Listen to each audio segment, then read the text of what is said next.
close this real quick. All right. Hello, everyone. Thank you for joining us this morning, 8 o'clock Mountain Time, May 27th, 2020. Today we'll be talking about surveying NATM tunnels, which is new Austrian tunneling methods, with this TBC Power Hour.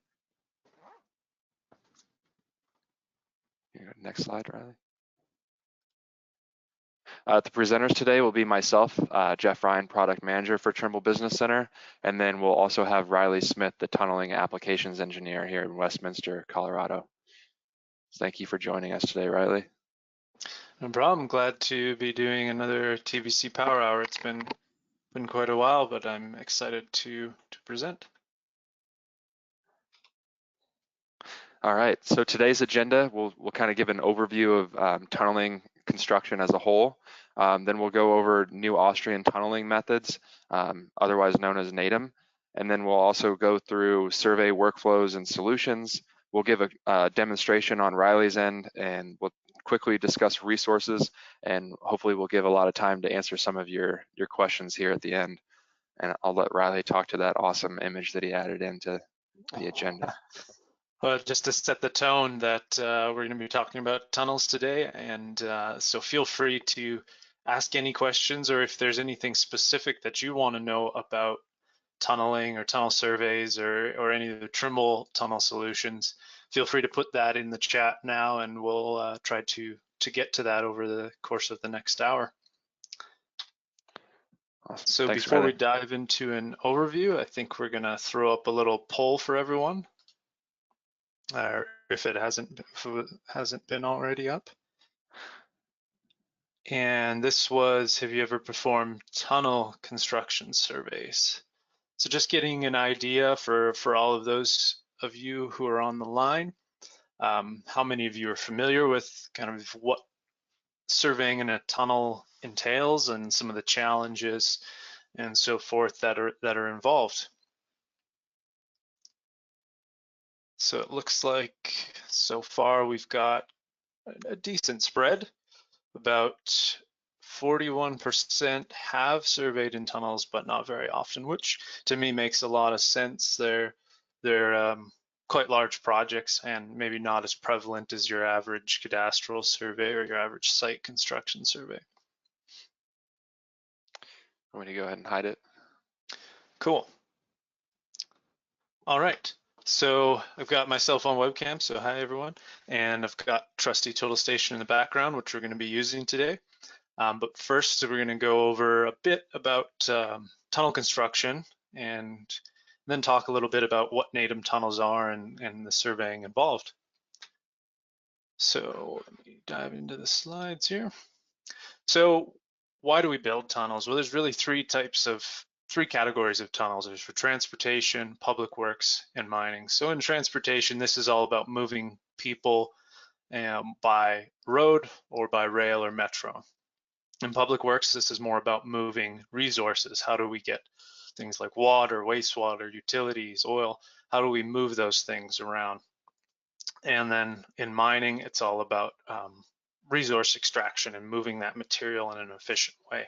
And they all have their different types of challenges and needs, both from the construction, design, as well as survey perspective. Now let's look at some of the tunnel construction methods. Now this isn't the most comprehensive list, but kind of trying to nail down what are the kind of most prevalent methods used in the industry. And they really depend on, is it underwater or is it on land? And then from there, we look down into kind of three broad categories of immersed tunnels, mined and bored, and cut and cover. So the two on either side, immersed is when we're taking essentially prefabricated segments, floating them out to an area and submerging them to the seabed and then covering them up. Why it's called immersed.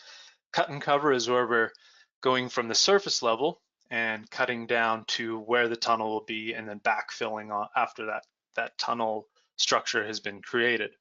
Typically quite prevalently used, but getting less and less because of the environmental impact that's required to build that tunnel. And then we'll look at the mined and bored. So three categories. The first two are probably some of the other most prevalent methods used. The left-hand side is the NATM and sequential excavation method, and that's what we'll be talking about today. And then in the middle is the TBM or tunnel boring machine method, one of the fastly growing and popular methods of tunnels, and as well as pipe and box jacking, which is used a lot in microtunnels and smaller diameter tunnels. So getting into the NATM method, or the new Austrian tunneling method, also referred to as the traditional method. So it's a combination of drilling and blasting and excavation to create the tunnel. And so this can be through a variety of means, but I'll kind of go through the general process, which is starting by marking and drilling out the holes in the tunnel face for the charging, detonating those charge to break up the material, ventilating, so getting rid of all the dust and debris so it's safe for people, excavating that material, so that could be removing material by loader or other means, typically called mucking in the slang term. And then there's installing temporary support. So this could be the arch, the ribbing along the side, usually surveying for the next section, so understanding the geology as well as how much material has been removed, and then reinforcing, usually by shotcrete, rock anchors, and a variety of other things. And then this is repeated every so many meters depending on the geology and the surface. So it could be every meter that we have to do this process, maybe every 5 meters. So it's very iterative process. Next, we're going to look at the workflows from a survey perspective that are used in tunnel construction, specifically in NATM. And there's other things, I'll kind of generalize these into categories. There's other things that are involved, but I would say one of the most important categories is the geodetic and control survey. So typically starting from outside and going into the tunnel. So outside, it might be using GNSS static at each ends of the tunnel to establish a good baseline for the control. And then as the construction progresses, we're going to move the traverse network into the tunnel and following along with the construction process. And this is I would say, a quick, timely, and important process that needs to be performed. And there's multiple ways of this done, and especially trying to maintain accuracy over long distances is a big survey challenge, and some of the different ways that that is done. Next is, once the kind of the tunnel is started, we've got the control network established up at the top. Now we start to do the drilling and blasting, and as well as measuring how much material is being excavated.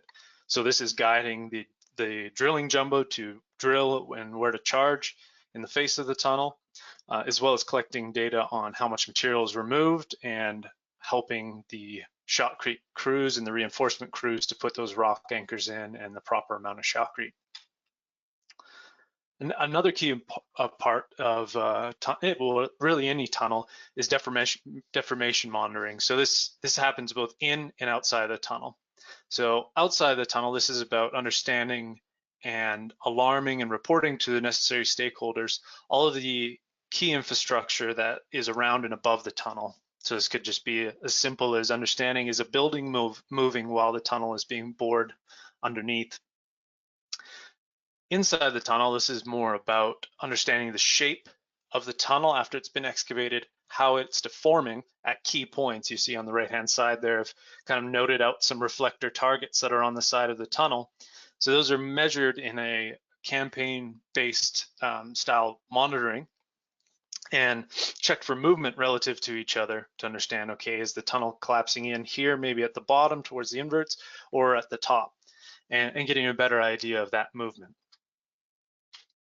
And then the fourth category, fourth and final, is more of the feature staking and the kind of final as-built. So what is that tunnel actually for? Is it a road? Okay, so then we're building in the sidewalks, any drainage, we're putting in the asphalt, and all of the necessary things to essentially finish off the tunnel. It might be utilities overhead and ductwork, a variety of different things. And this is where we see more and more scanning, 3D laser scanning being used as well. So with that, we're going to go into a demonstration. So first, I'd like to cover about what the demonstration will include. So first, we're going to start in Trimble Business Center, where we're going to use the tunneling module to essentially do data preparation and kind of prepare our design for going out into the field. And then in the field, so transferring that design can kind of be through a few different methods. It can be using Trimble Sync Manager, or it can be kind of through the classical methods of a USB email to the data collector kind of approach. So once it's in the field, we're going to be using Trimble Access Tunnels and the S-Series total station. In this case, I have an S9 total station. And we're going to first review the design and make sure that everything that came or was in TBC came into Trimble Access. We're going to do the setup of key points, so for rock anchors, blast holes, that kind of information, as well as machine positioning, really useful for drilling jumbos. And then we'll do an auto scan, so how do we collect profile data for understanding the volumes in a more automated fashion, and then some in-field reporting as well. And then from there, we'll take that data and we'll transfer it to Trimble Business Center tunneling module, where we'll do an as-built analysis, so kind of more of a complex understanding of what data has been collected in the field, and overbreak and underbreak reporting. And then if we have some time, we'll also get into some cross-section and sheet creation. So with that, we're gonna go into the tunnel. So give me 1 second while I bring up TBC. Yeah, and Riley, to that point that you made in a couple slides ago, you started to talk about how people are starting to use scanners in tunneling. Can you kind of talk about the difference between using the S9 and the scanners? We had a question come in from Thomas that said, "Why aren't you using the SX10?" Yeah, so great question, Thomas. Thank you for asking it. So both have their uses in a tunnel. So the S series total stations to me are I would call them the workhorse. They do a lot of the staking, the general data collection, and really your go-to instrument. And the reason why I'm using it in this particular demo is when you're in native tunnels, you're doing a lot of stakeout of key features, so things like rock anchors, blast holes, and all that. And one thing that is essentially critical is to have a laser pointer, and that's essentially why I'm using the S9 today. Now, that's not to say you couldn't use the SX10 for the exact same thing. The only challenge is the SX10 doesn't have a laser pointer. Now, on the flip side of that, the SX10 is really useful for what can do all of those other things. It can do set out, it can do some as-built collection, but it's got, of course, the scanning and the imaging capabilities. And so if you want to collect more rich detail on understanding volumes, like things for how much material was removed, how much shotcrete was sprayed, or if you're doing an as-built on kind of the final tunnel lining and just doing that across the whole tunnel to provide, which is quite a common deliverable in tunnel projects now, is of kind of a finished as-built scan data set. And then a much more useful tool in that case, first of all, for the higher detailed scanning that's available in the SX10, and the ability to have those georeferenced point clouds based on the survey control that's already going to be in a tunnel. So kind of two sides to that equation. So I hope I answered the question. If not, Thomas, feel free to put back in the chat and I'll get to it again. So getting into the demo.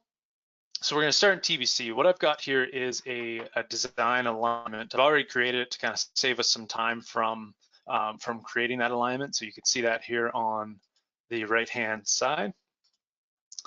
Now, if I just give you an idea, if I pop up the tunnel editor, you can see that it's kind of a straightforward alignment. We've got some lines, arcs, spiral arcs, as well as some vertical curve and gradients. So standard alignment. Now, where do we go from here? Well, we're going to go to the Tunnels tab in TBC. And I really like the layout of this because essentially you progress from left-hand to right-hand side in a workflow sense. So we've got our tunnel alignment. You could also edit the alignment and create labels for that alignment as well. What we're going to start with is creating actual tunnel design. So first you create a tunnel corridor which I like to think of as kind of a container for tunnel design. So if you have multiple tunnel designs, for instance, if you had a northbound tunnel and a southbound tunnel, you could put both of those in one corridor. And that would be kind of the primary use for it. So we'll start by naming that corridor. We've already got our alignment selected. Press OK. And then the next thing is to create the tunnel design. And you'll see on the left-hand side, as we go through creating the tunnel design elements, that they'll populate in the Project Explorer tree over here. So for the tunnel design, we'll call this northbound. Kind of looks like we're going in a northbound direction-ish with this alignment. And then we'll select our corridor and then a station interval. So this will be how often along the alignment we're going to populate our template once we create it. So we'll go with 10 meters. That's probably more than enough. This template alignment method is quite important. So what this is doing is how the cross section or the template of the tunnel shape is applied relative to the alignment. And why I say that's important is if you have steep grades on your alignment, you're typically going to want to use the perpendicular option because that's going to apply the shape always perpendicular to the alignment. So for instance, if your alignment's at a really steep grade, it's always going to be applied perpendicular as opposed to vertical, which will be kind of in plumb line. And there's cases for both. So we have both options in TBC. In this case, I'm going to use the perpendicular option and press OK. And now we've got our tunnel. Now we need to create the necessary geometry for that tunnel. So first we got to create a template. Once again, templates are kind of like a container for all of the different geometry shapes. So you may have multiple shapes, which I'll get into after this. So we'll just call it template 1. If you had an existing one, you could copy it. And we'll just put this right at the start. So you can either type that station in or you can snap to it here. So I'm just going to click and that pulls up the station already. And OK. And now we've got our tunnel shape. So this is the geometry. If you're familiar with corridors in TBC, this is like your cross section. This is essentially the same thing. You're defining how that shape looks. And you might have multiple shapes. So in that template, you might have 1, 2, 3 shapes. And why that's important is shape 1 might be your outer diameter, your kind of your excavated surface. And shape 2 might be the inner diameter. It might be finished lining. It might be shotcrete surface. Could be a variety of different things. So let's just call this outer diameter for now. And once again, if I had an existing shape, I could copy it, but I don't. So we're going to go from scratch. Now, a lot of the time you might be just given a stack of plans with kind of all of this information on it and not have a design. So this is where using these tools in TBC is really, really helpful to get this data prepped, ready to take out to Trimble Access. So you can take, some of you may or may not know, if you're power users of TBC, you probably know this, but you can drag views around in TBC. So I'm going to drag the shape editor here up to the top. And I'll just close the plan view. So now I've got a bigger area to work with here. So first, the view at the top is our essentially our cross-section view, and so we're going to add elements. So we're going to start with a start point, and I've got some notes here that I'm going to follow of what kind of design I want. So we're going to start by creating a start point, and you'll see that populate here in this view as we go through. So the first thing I'm going to do is a line. And there's a variety of different options here for creating different geometry elements for the design. So I'm going to use kind of a simpler one, but line elevation and offset. So in this case, let's see, I'm going to go -0.5 and create that. And now you'll see automatically here's that line created in the view. So I'm going to go ahead and create some more elements. Might be a good time. I don't know if there's been any questions, Jeff, but if there has been any, feel free to pop those up and I can answer those while I do these here. Yeah, we had one other question, but I'm waiting for some more detail around it. So Sure. when that comes in, I'll go ahead and ask. All right. We did have another question come in from Hassan. Does TBC have a module for deformation monitoring? The answer to that is not at the moment. Good question, though. I think we all want to see it, Hassan, so I agree with you. All right, and then here's the last point to finish off our tunnel design. All right, so kind of what I would call maybe a standard horseshoe shape type tunnel design. So we've got all those elements keyed in. We can kind of view that before we do anything else. So awesome, we've got that tunnel shape ready.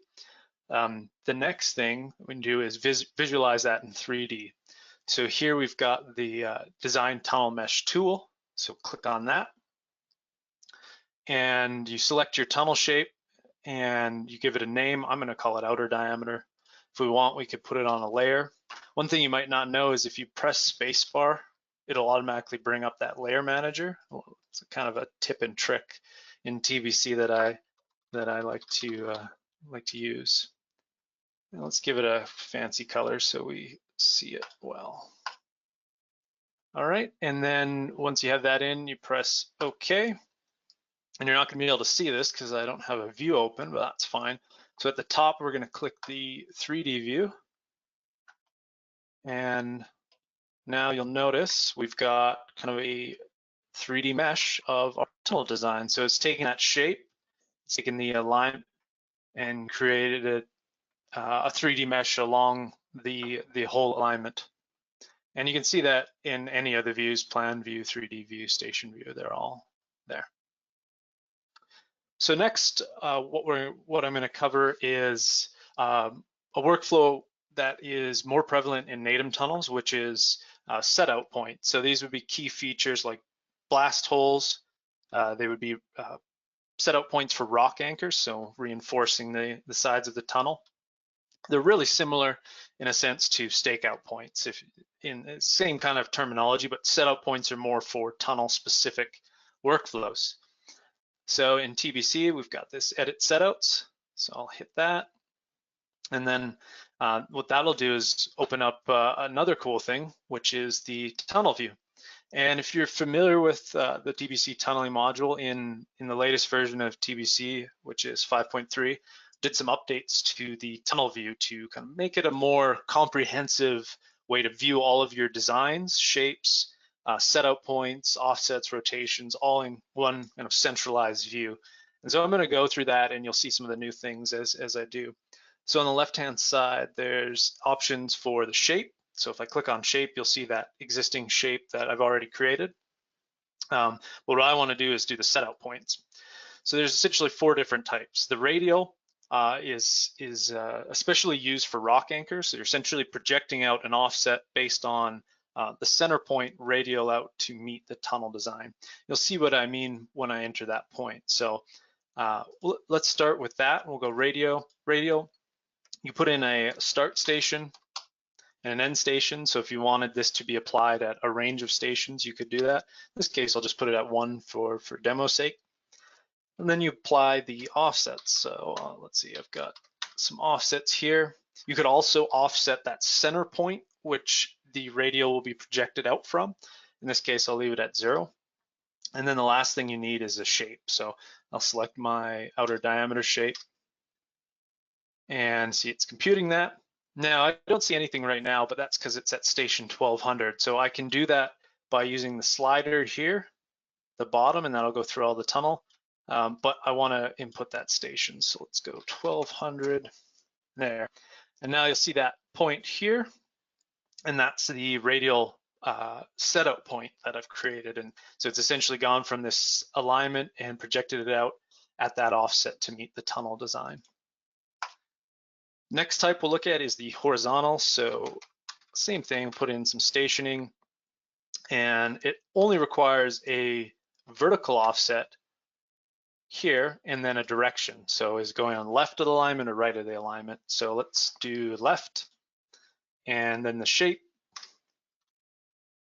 And now if I tab to the next one, you'll see that's created. So as it sounds, horizontal, it's instead of projecting out radial, it's projecting out horizontally in that direction. Likewise, there's a vertical. So kind of the same principle. It's going to project that out in a vertical manner. So I'm going to have this one project up, and now we've got a vertical point as well. And then the last one, which I think is quite common, especially in NATEM tunnels when you're marking out blast holes on the tunnel face. Same process, you enter a, whoops, had some issues there, start station, end station, and the proper offsets. And you don't need a shape for this one because it's just going to strictly apply that to kind of the tunnel center. Oop, looks like I'm missing it somewhere. Let me try and create that one again.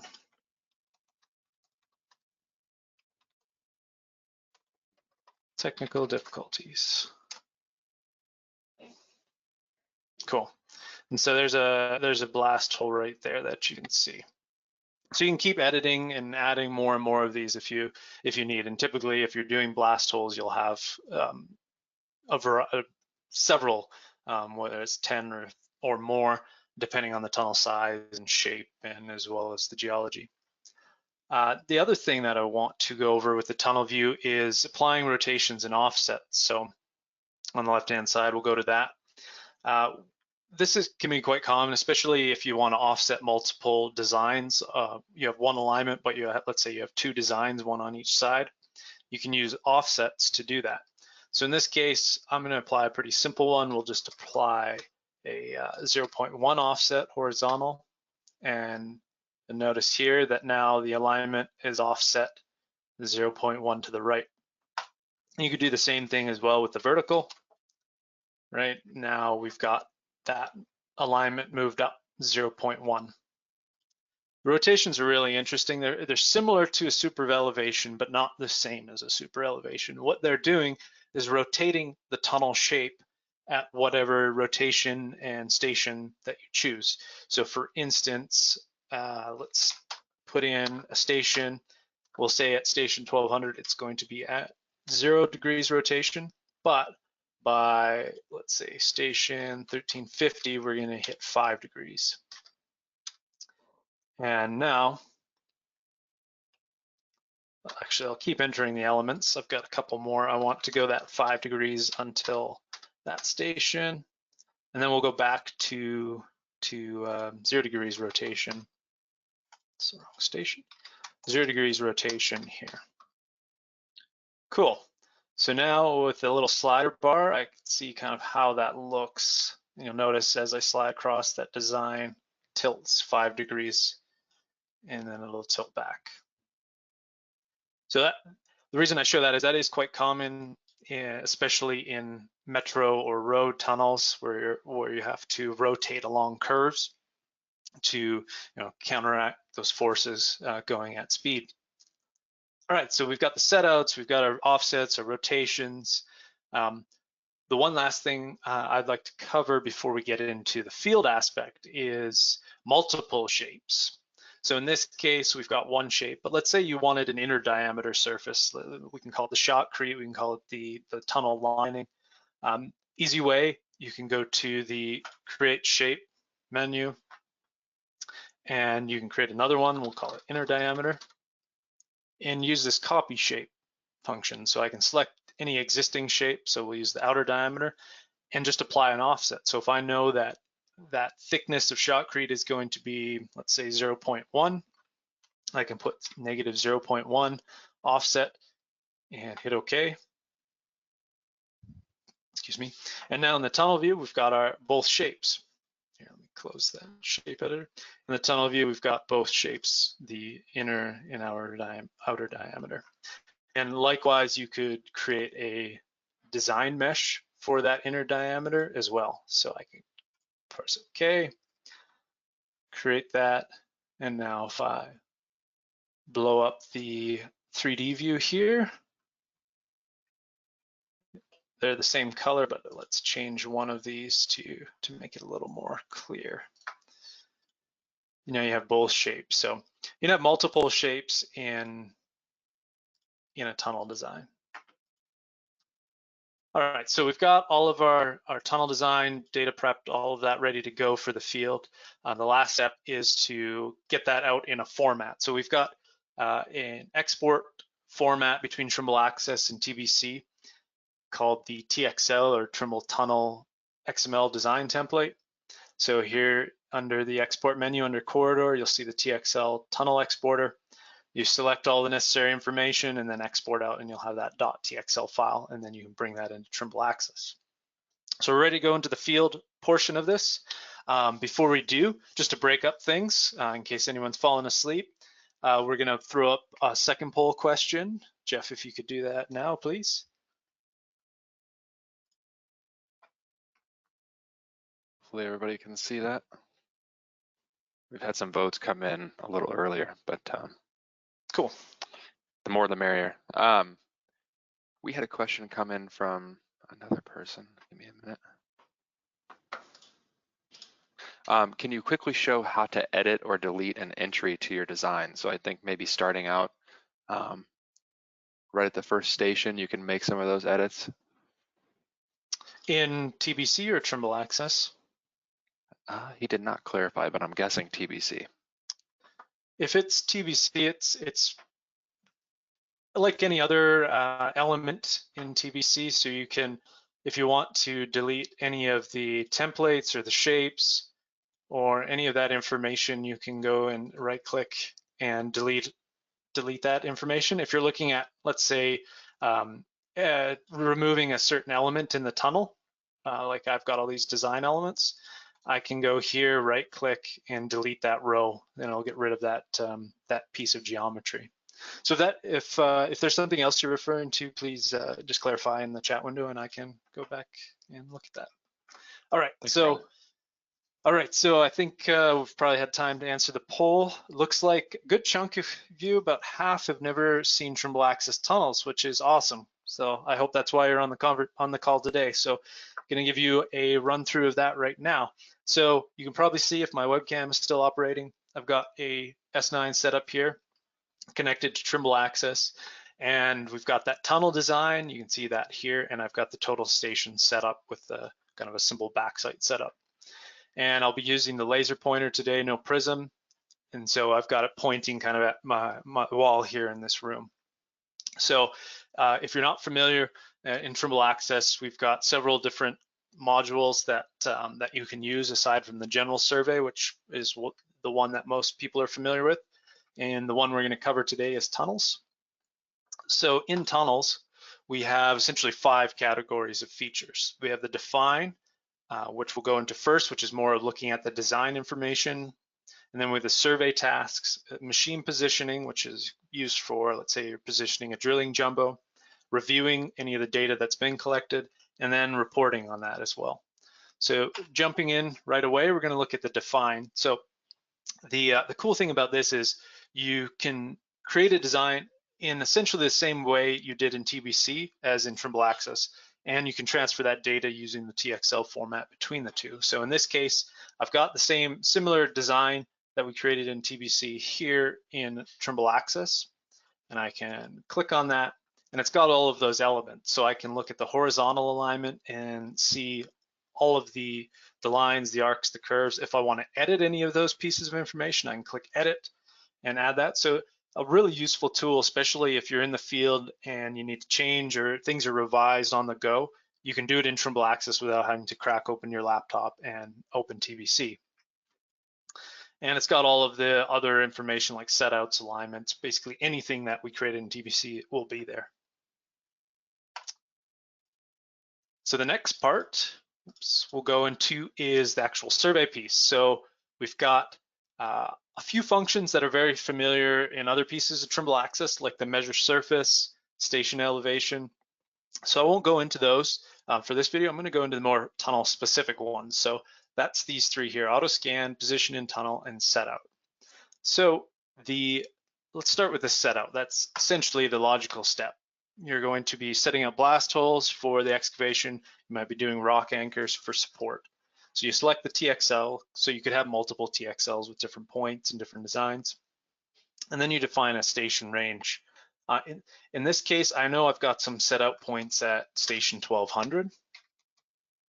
So I'm going to put that in. I could also put in the interval. So let's say at every 1, 5, 10 meters, I want to set up those points. I could put that in. In this case, for time's sake, we're only going to do one interval. I know, disappointing, but nonetheless, we're going to get into it. So first, there's two views in the setup menu. There's a kind of a plan view, looking down on the alignment. So I'll zoom out a bit, and you'll see how the dotted red line is where the total station is looking. So if I move this a little bit, you'll see it updates. And then the green line is the offset alignment. Remember, we had an offset in our design, and the black line is that the original position of that alignment. And so you'll see we're pretty close to station 1200. In the bottom right, there's a little cross-section view, so I'm going to click that. Now that shows the tunnel. So it's showing, first of all, both of the designs, but also showing all the setup points. So for instance, I want to click on this blast hole right here. You'll notice this black cross, I'm going to move it, is where the total station is pointing. So it's taking measurements right now, positioning itself relative to the tunnel design. So now if I click on that blast hole, I'm going to use this auto feature here. So if I click that, it's going to ask me for a tolerance. So this is, I'm setting out the points, excuse me, what accuracy do they need to be set out to? Or not what accuracy, but what tolerance relative to design do they need to be set out to? Then I can press accept. And then we've got some settings for setting out points. So we put in a start point. I can call it whatever I want. I can call it Riley's point number 1. I can call it 20,000. The EDM timeout is pretty important. So what this is doing is it will measure for 30 seconds, and if it doesn't get a return in that time period, it's going to move on to the next point or finish up. And why this is important is sometimes you might be measuring to a really fine corner, or the surface may be really wet, or just hard to get a good EDM return on. So you want to have that on. So first of all, you know that you missed the point, but also that you're not waiting forever for it to measure something. So usually, 5 seconds is probably more than enough. This auto set out details is really important. When you're setting up points, especially blast holes, you could be by yourself. You might want a kind of automated way of setting out those points. So what this does is puts delays on kind of both ends of the measurement process. First, the total station will point to the location of the setup point, and it'll give you a delay so the surveyor can walk up and mark out with spray paint or whatever it is on that face of the wall, and that start delay gives them time to mark it out and then move on to the next point before the total station actually turns. So kind of an automated way of both marking out and getting the position from the total station.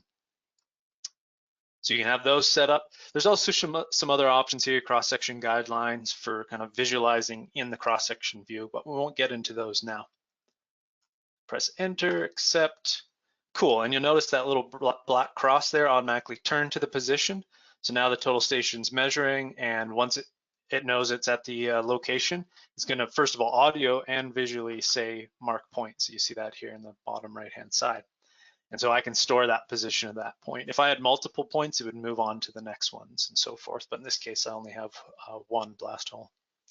So I'll store. Oops. All right, so that's the setup feature, and now I could set out any of those other points, but for time's sake, we won't do it in this demo. Let's go back to the main menu, and we're going to go into the next feature, which is auto scan. This is personally one of my favorites. So this is a semi-automated way of collecting profiles along the tunnel design. So common use case, all the material's been excavated. We need to know how much was removed and if there's proper over and under break. And if you're not familiar with over and under break, it's very similar to cut and fill. It's essentially over break is how much more outside of the design we excavated, and under break is how much we didn't get excavated to the design, so how much more we need to actually excavate. So instead of putting in a station range, I'm going to just hit the measure button, and the total station will take a measurement and give me the station where I'm at. So I'll use that station. And once again, we're only going to do one interval, but if you wanted to measure, let's say every 1 meter, 20 meters either side of the instrument, you could do that. And then the last thing is to specify a surface. So we could choose inner, outer diameter. In this case, I think let's go with outer diameter. Once again, we've got the plan and cross-section view. So if we go to the cross-section view, same thing. So in this case, you'll see that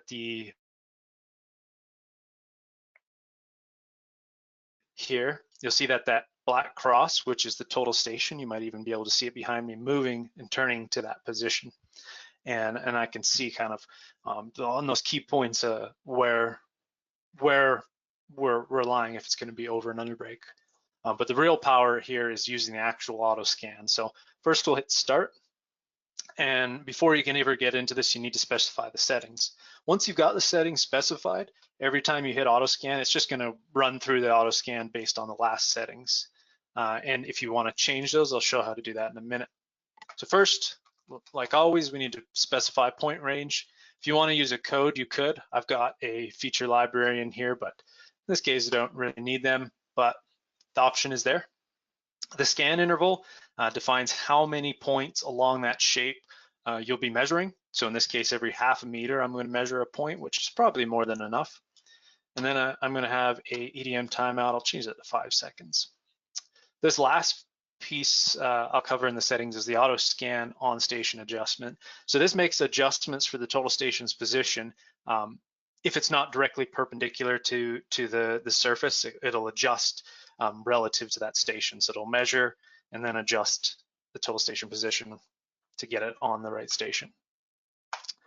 All right, and then we need the tolerances. So this will be for the station as well as the overbrake and underbrake. Let's see, I'm gonna set, let's say 5 centimeters for the over and underbrake, and then press enter. So you'll notice as soon as I hit accept, the total station is gonna start measuring. So it's gonna start on that first point. You can probably see it behind me here. It'll measure. Once it gets a point measured, it's gonna move on to the next one. And you'll see it creates points as it goes. So that green means it's within the tolerances that we set. So that 5 centimeters that I set before. So it's gonna go along and measure the wall surface here. And hopefully maybe we'll hit some underbrake or overbrake so you get an idea of how that looks in Trimble Access. You'll notice at the bottom here we have this this kind of data tab where it's showing the underbrake or overbrake values in delta relative to that station that we selected. So I think this point will hopefully be overbrake or underbrake. It's going to hit a little cabinet here in my room. We'll see if it gets there. Cool. So once that profile is done being measured, it's going to come up with a results page. In this case, it says errors. So the reason it says errors is either points were skipped or points were outside of tolerance. In this case, a point was skipped, probably because it ran into that issue there, or that counter I had there. So what we can do is, now that we know that there's a point skipped, I can look over here and say, okay, that was the point that was missed. And if I want to, let's say, direct the construction crew to that specific point, I can click, and now the total station will point and use the laser pointer to notify that location. So that's the auto scan in a nutshell. If you click and hold on the menu here, that'll bring up a variety of different features. So there's a way to just manually measure. So if I wanted to measure a point, let's say right here, I'll move it over a bit so it's not on that corner. I can store, and it'll measure a point in that location. So if I just want to collect more points along the profile, I can do that. If I go back to the auto scan, there's also the scan zone. So let's say which is common in tunnels is to have a big ductwork running down the top of it. And I don't want to scan that because it's just going to ruin my profiles. I can add a scan zone, and that'll allow me to point the total station in 2 areas to define where I actually want to scan. So I'd hit scan zone. In this case, let's say I want to measure just on the left-hand side.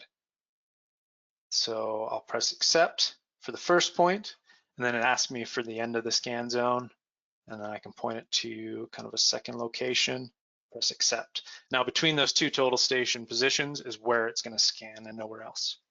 And you can have multiple scan zones as well. So that's the auto scan feature. Going back to the main menu, let's see, we're running out of time, so I'm getting too excited about Trimble Access Tunnels, so I'm gonna try and tidy this one up and go back into TBC. So the last one is position in tunnel. This is essentially a really simple but powerful feature. It's giving you the position of the instrument or wherever you're measuring relative to the tunnel design. So you'll see as I turn the total station, it's updating all of those values relative to the tunnel design here. And I can tab over here on the bottom to show different values if I want to understand the horizontal vertical offsets, if there's a rotation there, or if I'm just looking for standard coordinates. So all that information is available. And then I can just store those as regular points here. All right.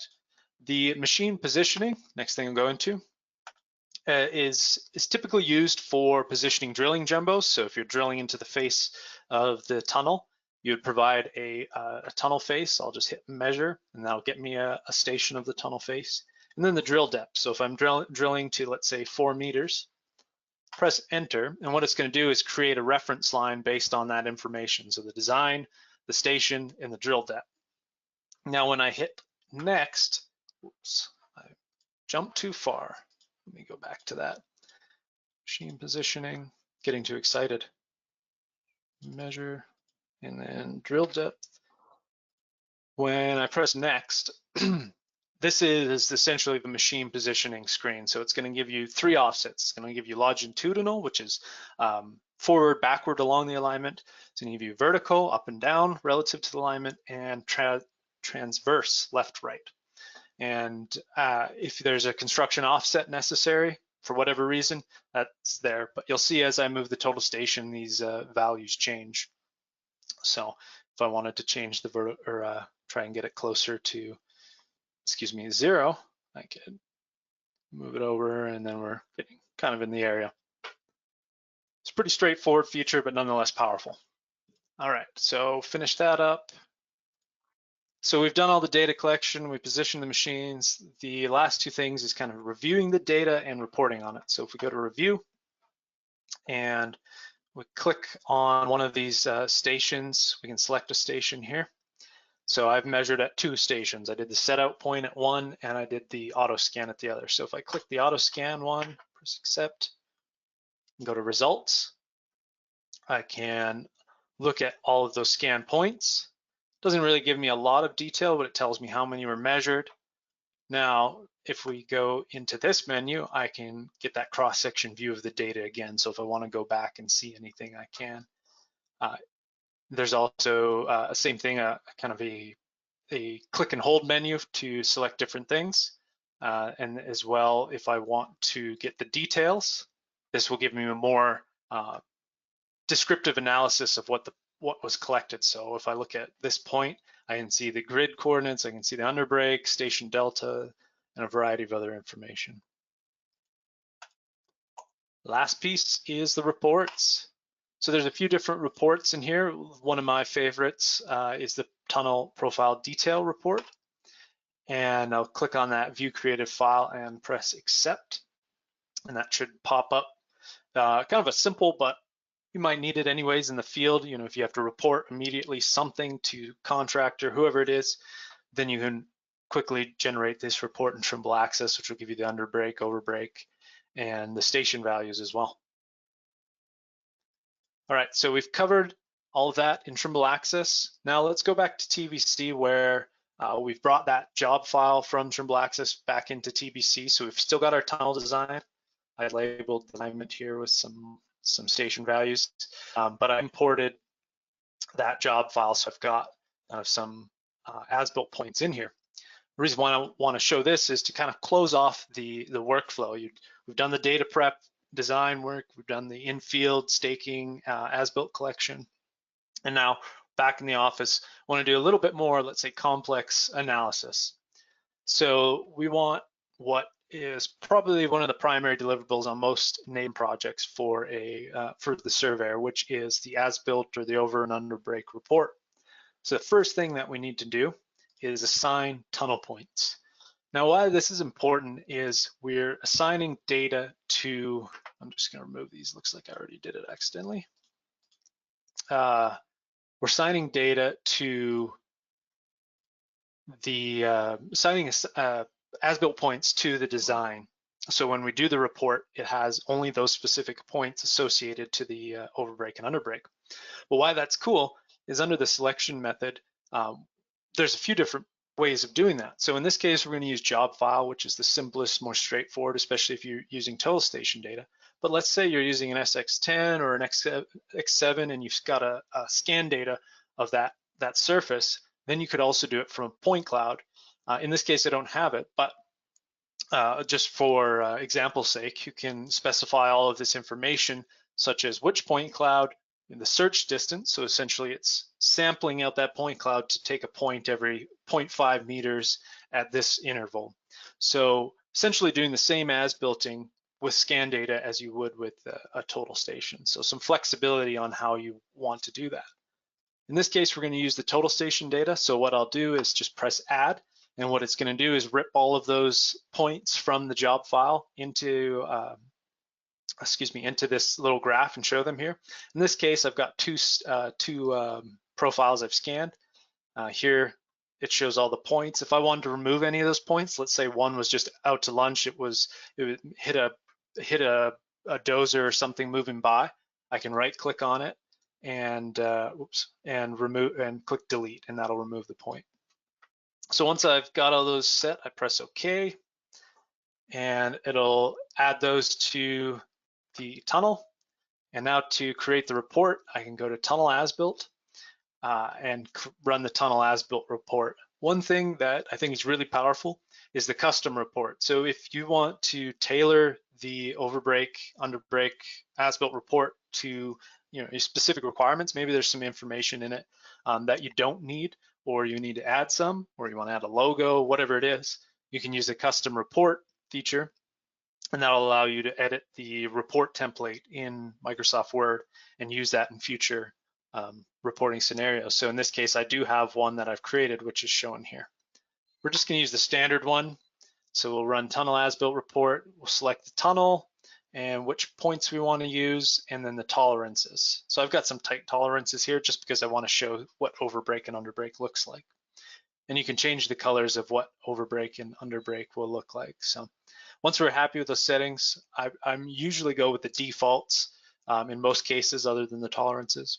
I'll hit OK, and that will run the report and then open it in Microsoft Word, except it opened it on my other monitor. So just let me drag that over. All right, so here's the as-built report. So on the right-hand side, we have some data about that specific cross-section. So what's the coordinates of it? What station is it at? The settings, some of the computations, so areas, circumference, all of that data here. And then on the left-hand side is a graphical view of that overbreak, underbreak. Some really good information there. The yellow or orange values, however you look at that, is any points that were out of the station tolerance. Now, if they were red, they're outside the overbreak and underbreak tolerance. And so you can see that when I scroll down, you'll see those points are highlighted in red here. The station delta is out of tolerance in that list.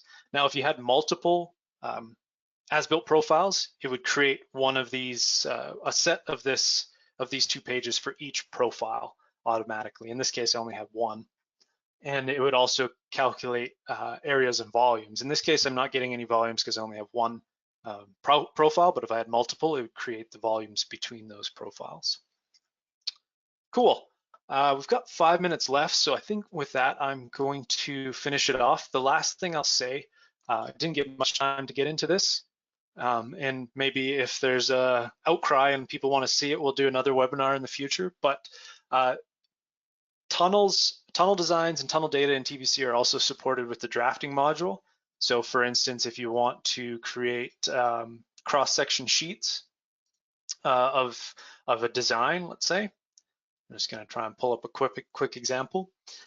Both cross-section, plan, profile, any of those types of drafting templates can be applied to a tunnel as well. So I just built the sheets, and we'll take a quick look at what that looks like.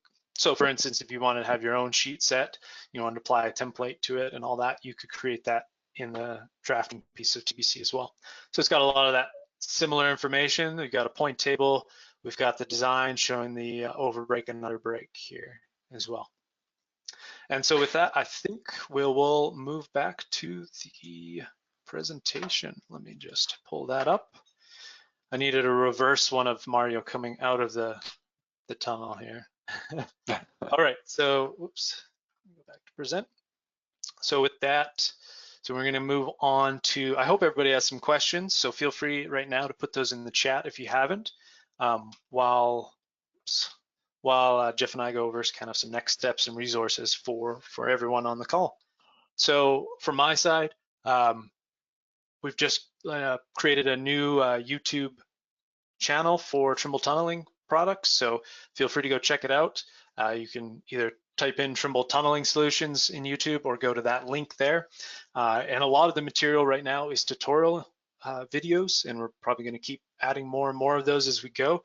There's quite a few for both Trimble Access Tunnels and TBC tunneling. Pretty much for any feature in those two softwares we've covered a video of, so definitely some good resources to cover.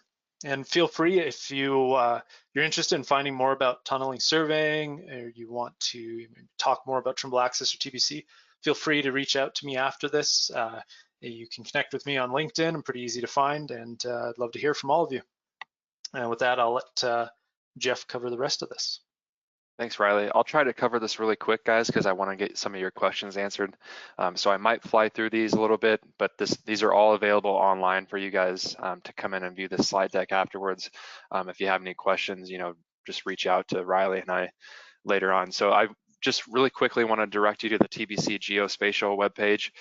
This is a great, host for all this information.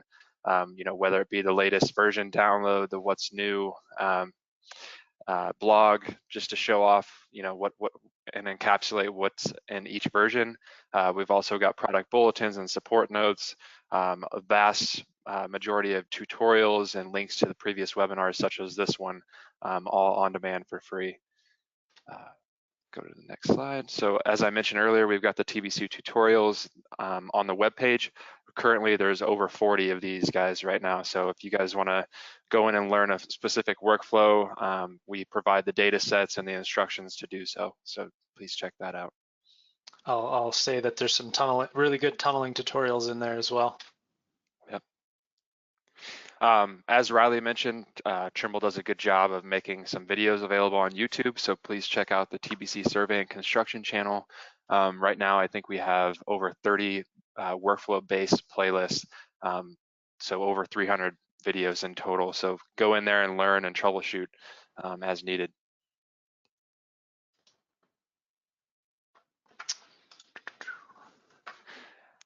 And then also we have every single monthly Power Hour posted on the webinars link. So come in here and check out each one for free. These are all available and archived for everyone to check out. Some of the TBC tips page. This is a really good way to come in and learn quick tips and tricks about TBC. We post usually every Friday. Our wonderful interns monitor this page, and there's over 100 tips and counting right now. So check that out and learn some quick things about TBC. We also have the TBC community page for geospatial. So this is a great way to come in and use it as a blog for news and post your questions, create some forum topics, and really talk amongst your peers and see how other people are using Business Center today. TBC news and notifications. As you may have noticed already, when you fire up TBC, we have a news section on the right-hand side. This is a great way to stay, up to date with the product and download any updates that you need, such as a new coordinate system manager or some new things in TBC as needed. So check that out and keep an eye on it, please. We also have the Trimble Geospatial Help Portal. This is a great starting point for all TBC or other Trimble Geospatial product resources. It's a nice homepage or bookmark for you guys.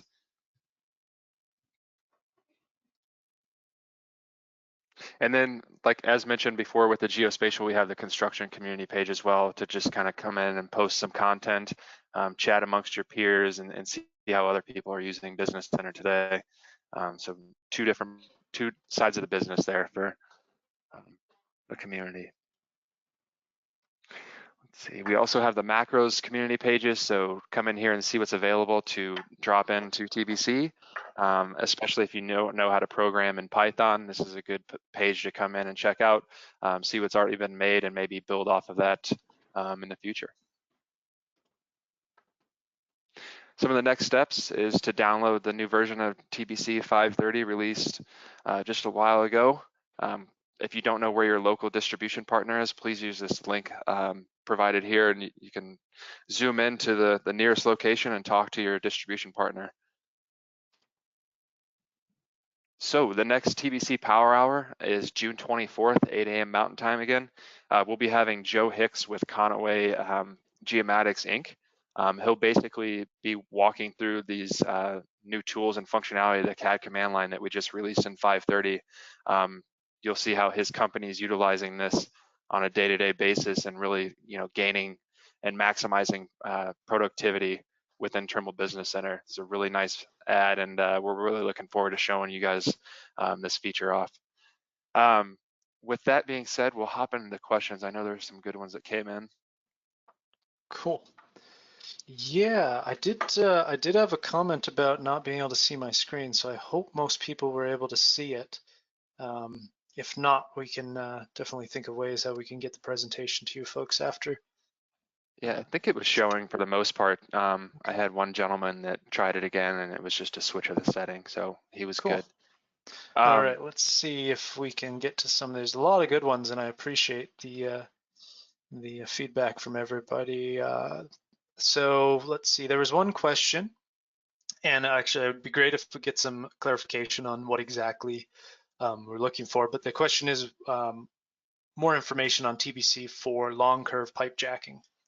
So I guess if you could provide some additional information on what exactly you're planning to use TBC for in long curve pipe jacking. What I'll say is just to inform everyone. So with pipe jacking, long curve pipe jacking, you've got these sections of tunnel that are being built around a curve, and so in TBC, the simple way to put it is you can design and input any of that data from the official design for that tunnel to do the data prep. So just like we were doing today, you can input the alignment. You could import it from a CAD file. So if your alignment came in from DXF, you could import that, and you can define the shape of the tunnel, no problem, and all that information. A lot of the time with pipe jacking, those are there's typically not an intensive survey done for those unless they're really large diameter, but there is a lot of times survey done to align and monitor the position of whether it's a laser guided system or other type of system guiding that machine that's doing the pipe jacking. And that's one of the bigger workflows. But if there's something you specifically want or are interested in pipe jacking, just feel free to put that in the chat and I can take a stab at it. So let's see, any other questions? Yeah, let's see. Yeah, we had one. Can you import the design into Civil 3D? Short answer is yes, you can. So you can export from TBC in any of those common CAD formats, DXF, DWG. You can export the alignments, but you can also export the 3D mesh as well. So if you want either of those to go into CAD. Also, I was showing, excuse me, the drafting functionality in TBC. You can export those sheets out in CAD or a PDF. So those Yeah, could go. and that's a good point, Riley. I would recommend checking out some of the drafting capabilities before shipping that out to Autodesk, especially with the new CAD command line and some of the functionality we just put in there, and hopefully, that suits your workflow and you can keep it all into TBC. Great. There was another one that came in. Yeah, go ahead. Oh, go ahead. I thought this was an interesting question. Is there any geometry or fixed points where you should set out targets within tunnels and mount them? Yeah, it's a complex question because there's for the control surveyor in a tunnel, how many targets and where you set them is, I think, probably one of the biggest challenges. The the the, the recommended type of traverse that's run through tunnels is typically a double braced.